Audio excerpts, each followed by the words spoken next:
자, 반갑습니다. 임진왜란이 끝났죠. 끝났는데도 또 전쟁을 하고 있죠. 근데 생각해 보면은 전쟁 상대가 누구인지 알 법도 하죠. 그 아래 이제 정묘병자호란 이렇게 써 있기도 한데 한번 천천히 같이 보도록 하죠.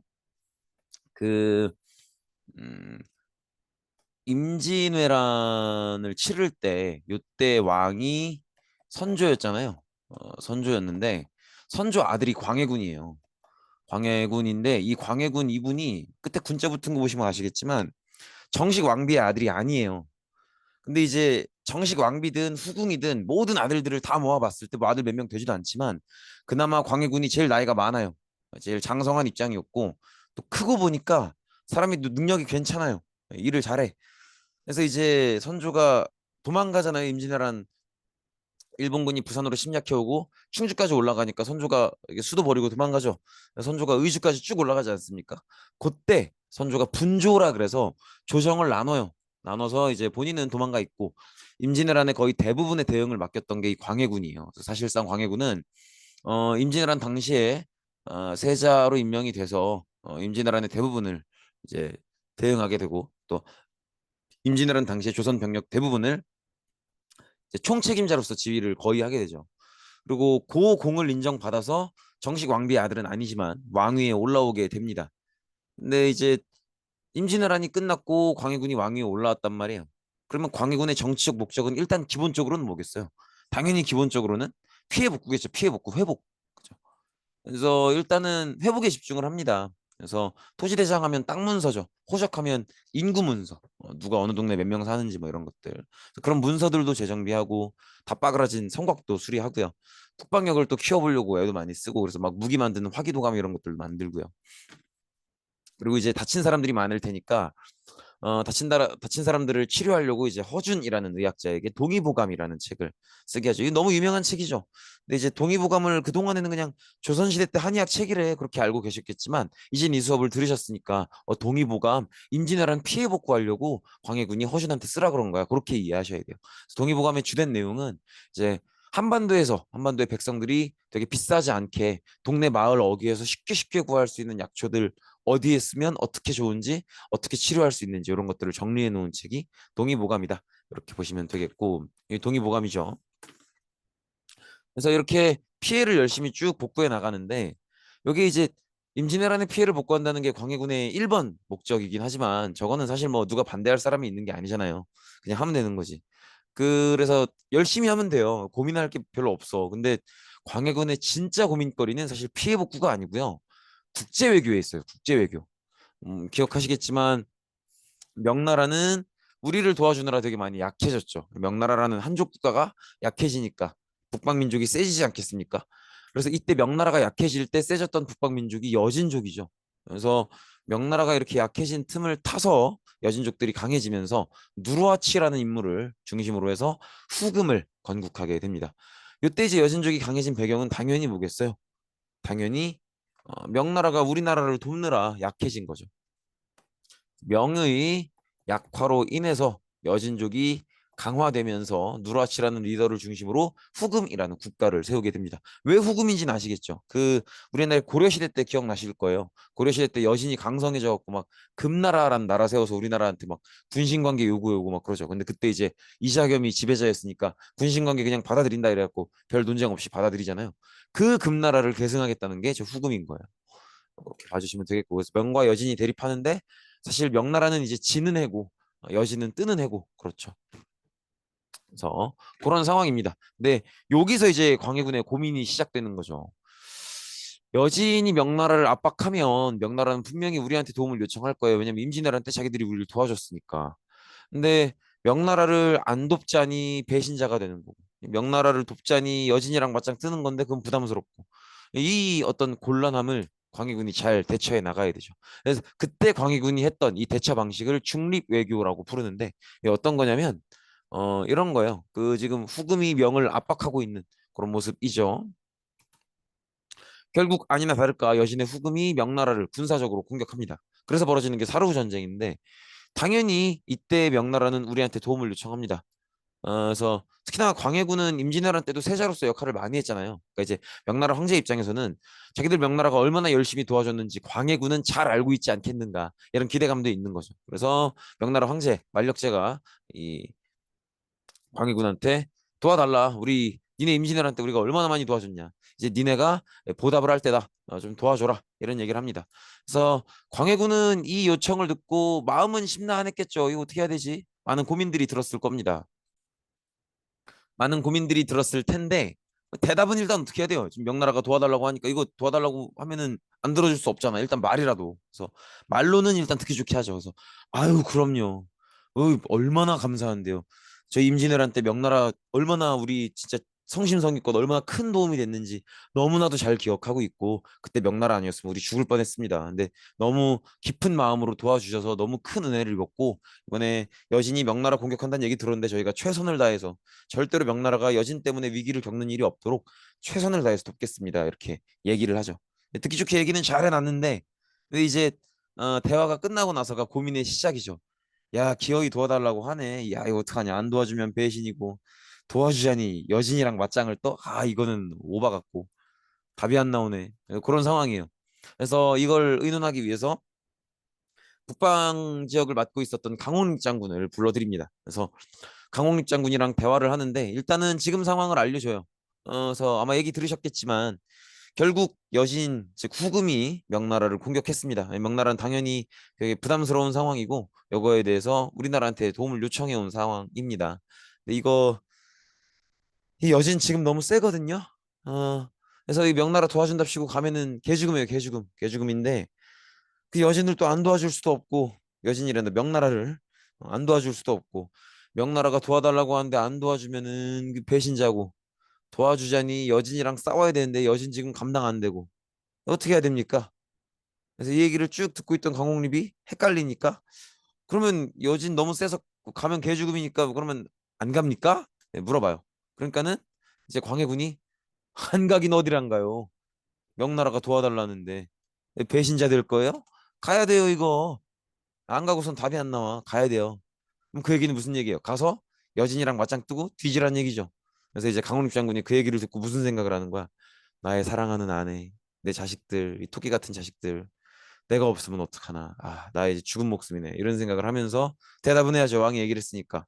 마음속으로는 야, 다 살았구나. 이제 끝났구나. 내 생각을 하면서 예, 알겠나이다. 목숨을 바치겠나이다. 이렇게 얘기를 하는 거죠. 그래서 광해군이 이제 이제 힘드시겠지만 올라가셔야 됩니다. 이렇게 얘기를 하는데 광해군이 한마디를 더 하는 거죠. 잘 들어요. 올라가세요. 일단 올라가서 여진이랑 싸우는데 막 싸우는 척 하다가 항복해. 이렇게 얘기를 해요. 그냥 항복하세요. 이렇게. 강홍립 장군이 항복을 하라고 이게 뭔 얘기지? 좀 약간 갸우뚱한데 일단 왕의 명령이니까 알겠다고 합니다. 그래서 전투 지역으로 병사들을 데리고 올라가죠. 올라가서 왕이 시키는 대로 광해군이 시키는 대로 일단 싸우는 척을 막 해요. 공격하라 하다가 갑자기 항복 우리는 싸울 수가 없다. 항복이다 이렇게 얘기를 해요. 그러니까 이걸 지켜보고 있던 청나라 황제가 항복하시게요? 그러면 우리도 그만하고 고생하셨어요. 멀까지 왔고 뭔 고생이야 이게. 조심히 들어가시고요. 길이 멀어서 어떡해요. 조심히 들어가시고 다음에는 좋게 봐요. 이게 뭐야. 안녕히 들어가세요. 저희도 갈게요. 이러고 끝내요. 그래서 전투 중에 사망한 병사 말고는 나머지는 깔끔하게 100% 살려서 돌려보내줍니다. 이게 조금 황당해 보일 수 있지만 여기서 청나라 황제의 마음을 읽으셔야 돼요. 자, 고려시대 때부터 말씀드렸을 거예요. 몽골족이 이상한 거지 북방 민족들은 그게 거란족이든 여진족이든 누구든 한반도에 사실 별 관심이 없어요. 왜냐면 그렇게 넓은 땅도 아니고요. 한반도 코딱지만 하잖아. 그리고 그 코딱지만한 땅의 70%가 산지인데 그 먹어서 뭐 합니까? 그것도 먹으려면 전쟁 치러야 되는데 70%가 산지인 땅을 먹자고 전쟁을 치러서 병력을 소모하고 그게 뭐 하는 짓이에요. 그죠? 그러니까 사실 북방민족이 진심으로 원하는 건 한반도가 아니고 중국 땅이죠. 중국 땅. 근데 북방민족이 우리랑 전쟁을 한다는 건 한반도를 진짜 먹겠다가 아니고 뭐예요? 자기들이 중국을 먹으려고 하는데 중국에 있는 나라랑 한반도에 있는 나라가 친해서 한반도가 중국에 있는 나라를 돕겠답시고 자기들을 공격할까 봐 그거 못하게 만들려고 전쟁하는 거예요. 이 경우는 어떤 경우예요? 이 경우는 혹시 그동안 조선이 명나라랑 친해왔고 또 명나라가 임진왜란 때 도와줬다는 걸 아니까 혹시라도 자기들 청나라가 이 청나라가 아니죠. 후금이 자기들 후금이 명나라를 공격할 때 조선이 명나라를 도와줄까 봐 그게 걱정이 되는 거죠. 그래서 지금 이런 거 아니겠습니까? 우리나라가 있고 중국이 있으면 이때 여지는 후금이죠. 왜 자꾸 청이라 그러지? 후금이 원래 원하는 건 명나라죠, 명나라. 근데 조선이 명과 친하다는 걸 얘들도 알잖아. 그러니까 후금이 조선을 만약에 공격해 들어온다면 그 이유는 한반도를 먹겠다가 아니고 조선이 명나라를 도와줄까 봐. 그래서 자기들을 후방에서 이렇게 공격해 올까 봐. 이게 걱정이 돼서 그거 못하게 하는 걸로 하려고 내려오는 거라는 거지. 근데 지금 강홍립이 보여주는 이런 태도는 조선군이 이 명나라를 안 도와주면 안 되는 상황이니까 오기는 왔지만 싸울 의사는 없다라는 걸 보여주는 거죠.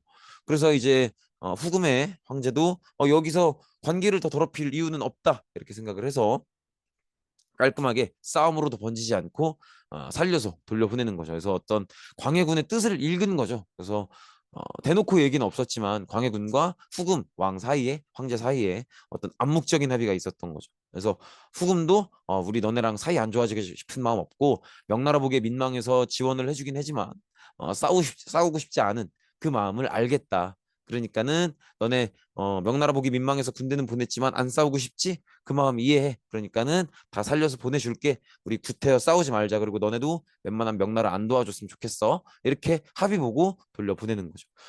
이런 식이 중립외교예요. 이런 식으로 광해군은 나름대로 돌파구를 찾았던 거죠. 근데 이런 광해군의 중립외교를 극도로 싫어했던 사람들이 있어요.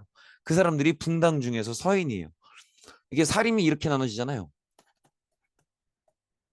사림이 이렇게 동인, 서인 나눠지죠. 근데 동인이 또 북인, 남인으로 나눠진단 말이에요. 근데 이 북인 세력들이 광해군이랑 같이 다니면서 임진왜란 대응하고 임진왜란 이후에 피해 복구하고 그다음에 요 여신에 대해서 어떤 중립외교를 이끌었던 것도 북인들이에요.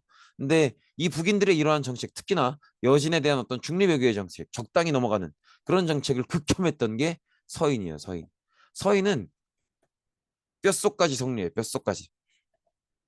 뼛속까지 성리학이기 때문에 얘들은 뭐라고 생각을 하냐면 조선이 망하는 한이 있더라도 명나라에 대한 의리를 지켜야 된다. 그래서 명나라가 다 망하고 조선이 망하는 한이 있더라도 끝까지 의리를 지켜야 되고 그렇기 때문에 여진에 대해선 명나라를 압박하고 있는 여진에 대해선 끝까지 적대적으로 대해야 된다라는 게 서인의 생각이에요. 그러니까 그렇게 보면 서인들 입장에서는 광해군의 어떤 저렇게 뜨뜻미지근한 어떤 중립 외교가 마음에 안 들죠. 그래서 조금씩 광해군이랑 부딪히기 시작합니다. 근데 광해군은 기억하시다시피 정식 왕비의 아들이 아니잖아요. 원래는 왕위 계승권이 없는 사람인 거지. 그래서 광해군도 걱정이 돼요. 왜냐면 자기보다 한참 어리긴 하지만 정식 왕비의 아들이 있거든요. 영창대군이라고.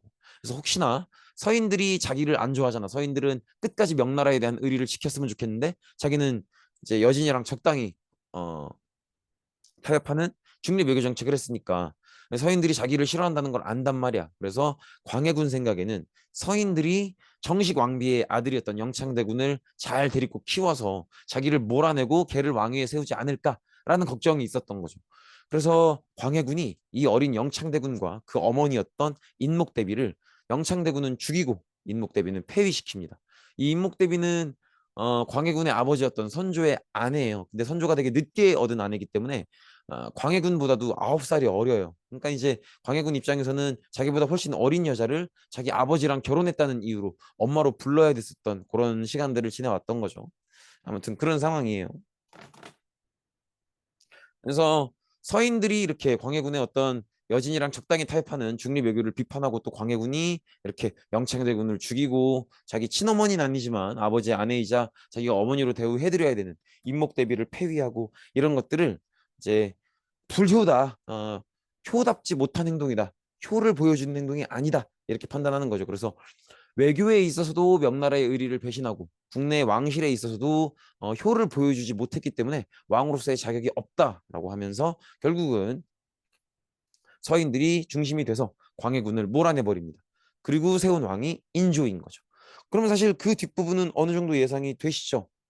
인조가 집권한 뒤에는 서인들이 정치의 중심에 있을 거고요. 그럼 서인들의 외교 정책은 나라가 망하는 한이 있더라도 끝까지 명나라와의 의리를 지키고 명나라랑 친하게 지낸다는 거죠. 그 얘기는 여진과는 거리를 두겠다는 거죠.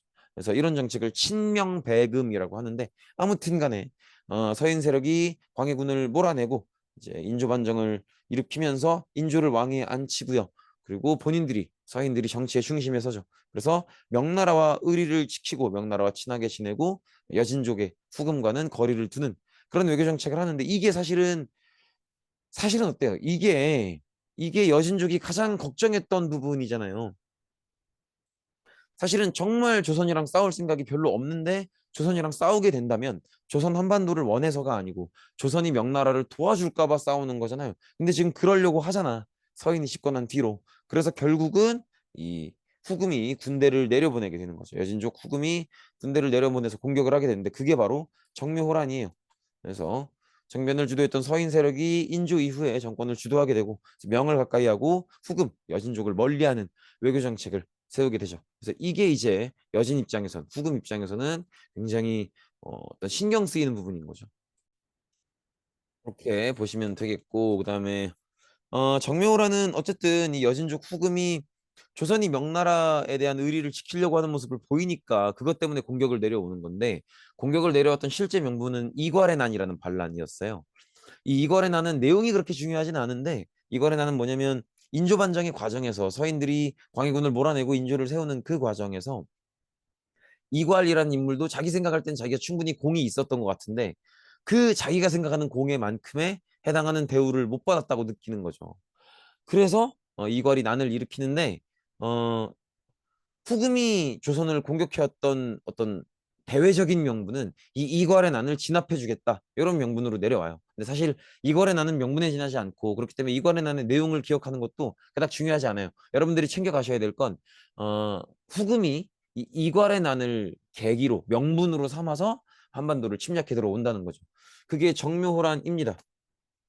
그래서 맞서 싸우게 되는데 아까도 말씀드렸던 것처럼 여진족은 한반도를 진짜로 정복하고 지배할 생각은 없죠. 그냥 명나라 도와주지 말아라 라고 하는 경고를 주고 싶어서 내려온 거죠.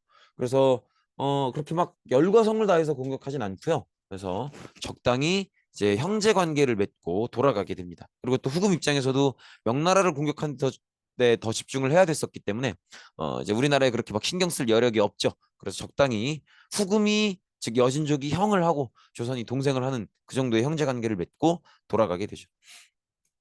근데 이제 후금이 더 세집니다.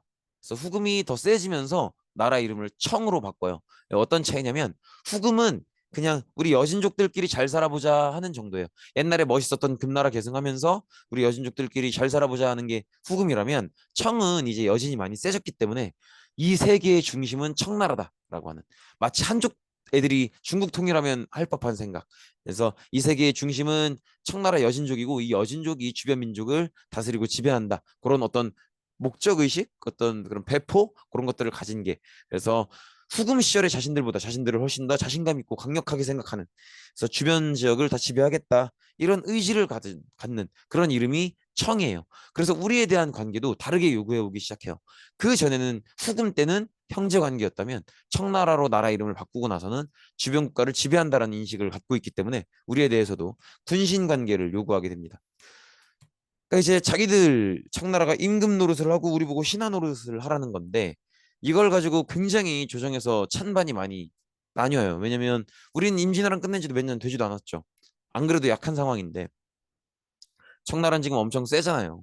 그러니까 이 청나라의 요구를 받아들이자니 너무너무 자존심이 상하고 더구나 명나라에 대한 배신 같은 거예요. 왜냐면 우리는 그동안은 명나라에 대해서 중앙 중심 국가라고 인정을 해오던 나라거든.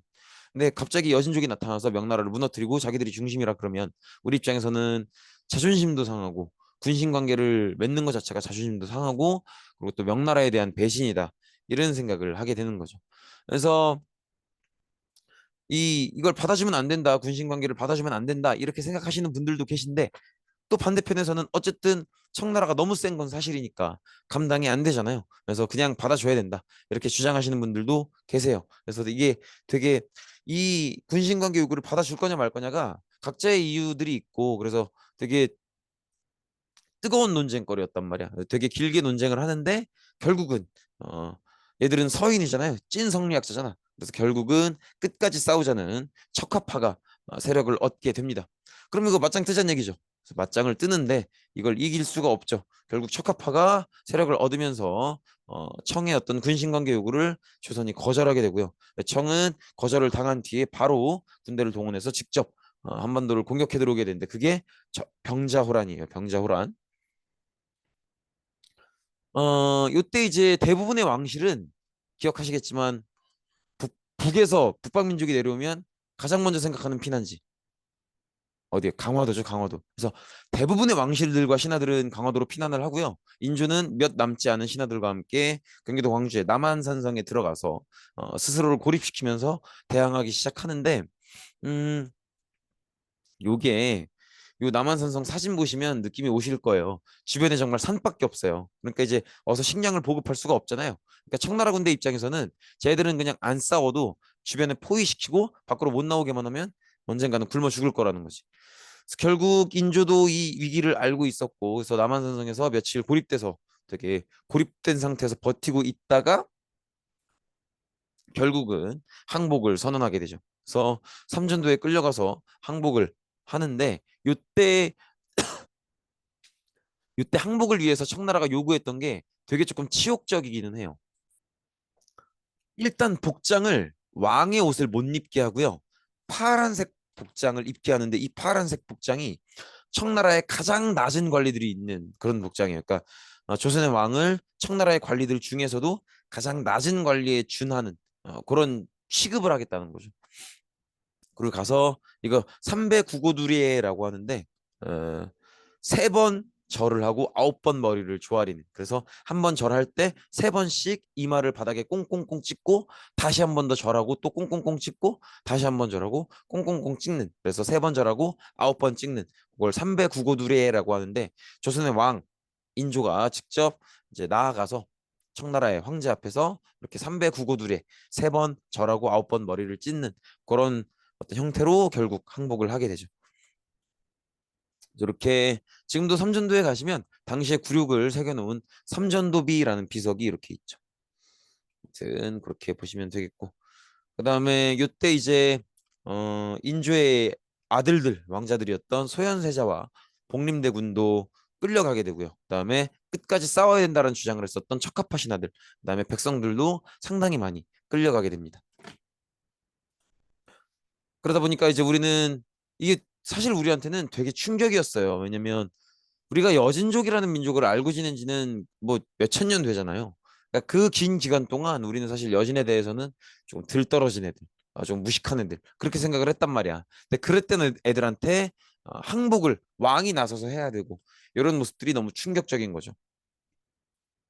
그래서 이걸 그리고 또 청나라가 되게 군신 이 병자호란 끝나고 나서 우리가 항복하고 나서는 너무 많은 곡물들을 요구하고 있고 특히나 이때도 조혼 풍습이 다시 생겨요. 여자들이 끌려갈까 봐 여자들을 빨리빨리 결혼시키는 그런 풍습이 다시 생기기도 하고요. 아무튼 청나라에 대한 적대감이 심해지면서 저런 애들한테 우리가 항복을 해야 되다니. 그리고 항복한 이후에도 뭘 이렇게 뺏어가는 게 많은지 이런 것들이 이제 청에 대한 어떤 적개심, 어떤 적대감 이런 것들을 키우는 거죠. 그래서 북벌을 추진하게 되는데 북벌은 이제 북쪽을 정벌하겠다는 거죠. 즉 청나라를 정벌하겠다 이런 의미예요. 근데 딱 들어도 말은 멋있지만 될 게 아닌 것 같죠. 그래서 이 북벌은 나름대로 인조 다음의 왕이었던 효종 때 이런저런 노력을 하기는 해요. 그래서 군사력을 약간 키우긴 하지만 직접 청을 정벌한다는 시행에 옮기지는 못합니다. 그다음에 이 전기의 동그라미 2번 보시면 조금 특이한 면이 있죠. 소현세자가 있다 그랬는데 실제로 효종으로 즉위하는 건 복림대군이라고 하죠. 왜 그러냐면 소현세자랑 복림대군이 청나라에 끌려가고 나서 하는 라이프 스타일이 되게 달라요. 복림대군은 오로지 우리한테 항복을 끌어낸 어떤 여진족들 청에 대한 분노만 가득하고요. 그다음에 형이었던 소현세자는 이때를 기회 삼아서 청나라 안에 많이 들어와 있는 여러 서양 선교사들이나 서양 상인들을 많이 만나보려 그래요. 아담 샬이나 이런 인물들. 그래서 서양의 선진 문물을 어떻게 해서든 배워보려는 그런 태도를 보여주는데 인조 입장에서는 이 왕자들이 돌아왔을 때 이렇게 서양 세력들이랑 만나면서 이런저런 뭔가 신문물도 받고 이런 소현세자를 그닥 좋게 안 보는 거예요. 왜냐면 그 이 소현세자가 서양의 선교사들이나 이런 걸 만날 때는 그냥 만나지 않고 중간에 어떤 청나라의 이 귀족들이 소개를 해줬을 거 아니에요. 이제 그런 것들이 청나라랑도 교류를 하는 걸로 보이고 그게 이제 어, 인조 마음에는 굉장히 안 좋았던 거죠. 그래서 돌아온 뒤에도 소현세자에 대해서 되게 안 좋게 평가를 하고 되게 어, 정신적인 압박을 많이 줬다 그래요. 너 왜 가서 청나라 애들이랑 어울리느냐? 너 그렇게 외국인들 만날 수 있는 거 청나라 애들이 다리 놔줘서 그런 거 아니냐? 그럼 네가 청나라 애들이랑 친하다는 거 아니고 뭐냐? 우린 청나라 때문에 이 고생을 하고 막 내가 항복을 하고 막 그랬는데 너는 끌려가더니 청나라 애들이랑 친하게 지내서 막 신문물을 받으려고 그러고 이건 안 된다. 뭐 이런 식으로 되게 정신적인 압박을 많이 줬다고 합니다. 그래서 결국 소현세자가 귀국 후에 얼마 안 돼서 돌아가시게 되고요. 복림대군이 왕위에 올라와서 이런 식으로 청나라를 정벌하겠다는 북벌론을 펼치게 되는데 당연히 잘 되지는 않겠죠. 어, 사실 이 북벌론을 준비하면서 군사력을 키우면서 특히나 이제 조총부대를 키우는데 이 조총부대가 좀 그래도 많이 성장을 했는가 그걸 확인할 수 있었던 계기가 지금 파란 박스에 보이는 나선정벌이에요. 나선정벌은 읽어보시면 아시겠지만 청나라가 러시아랑 전쟁을 하는데 우리한테 도움을 요청해요. 병력을 지원해달라 이거죠. 근데 이게 청나라가 어 우리가 청나라 명령을 안 들을 수가 없잖아요. 그죠? 그래서 청나라 부탁대로 이제 그동안 키워왔던 북벌론을 하느라 키워왔던 어떤 조선 군부대를 지원을 해주게 됩니다. 그래서 이때는 외교적인 의미도 있지만 실전 경험을 키워라 이런 의미도 있었던 거죠. 나름대로 이런 성과도 내긴 내지만 그렇다고 해서 우리가 북벌론 이러면서 마음속은 한가득이겠지만 우리가 청을 정벌할 수 있는 상황은 아니죠. 그래서 효중 때 썼던 이 북벌론은 결국 실행을 실패하게 됩니다. 이렇게 보시면 되겠습니다. 고생 많으셨습니다. 오늘 여기까지입니다.